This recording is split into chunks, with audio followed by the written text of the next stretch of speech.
আমাদের নবী কেমন? আমাদের নবী হচ্ছে আকাশের মতো। বলেন আল্লাহু আকবার। আমাদের নবী কেমন? আসমানের মতো। বলেন যে হুজুর এটা কেমন কথা, এত বড়? বলে আরে এটা বুঝাই নাই। কি বুঝাইছে? বলে ছোট্ট একটা শিশু যদি উপরের দিকে দেখে আকাশ দেখবে না? বলেন দেখবে কিনা? একজন বালক যদি উপরে দেখে আকাশ দেখবে না? কথা বলেন। একজন যুবক যদি উপরের দিকে তাকায় আকাশ দেখবে না? একজন বাবা যদি তাকায়, একজন দাদা যদি তাকায়, একজন চেয়ারম্যান যদি তাকায়, একজন এমপি যদি তাকায়, একজন মন্ত্রী যদি তাকায়, তাহলে আকাশ দেখবে না? দেখবে কিনা? ওরে ভাই, বিশ্বগ্রুপ একটা বাচ্চা যদি মনে করে আমি জমিনের শ্রেষ্ঠ বাচ্চা হতে চাই, সেজন্য মুহাম্মদ সাল্লাল্লাহু আলাইহি ওয়াসাল্লামের আদর্শ দেখে। একটা যুবক যদি চিন্তা করে জমিনের শ্রেষ্ঠ যুবক হতে চাই, সেজন্য মুহাম্মদ সাল্লাল্লাহু আলাইহি ওয়াসাল্লামের আদর্শ দেখে।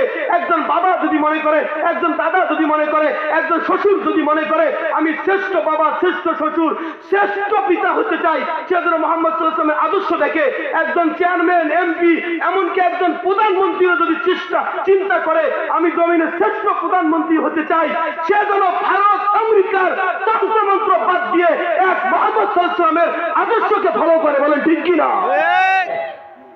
মুহাম্মদ সাল্লাল্লাহু আলাইহি ওয়াসাল্লামের আদর্শ ছাড়া এই জমিনের মধ্যে কোনোদিন কোন অবস্থাতে শান্তি কায়েম করা সম্ভব না। না কন্টেন নয়, আকারে না। বলেন ঠিক কিনা?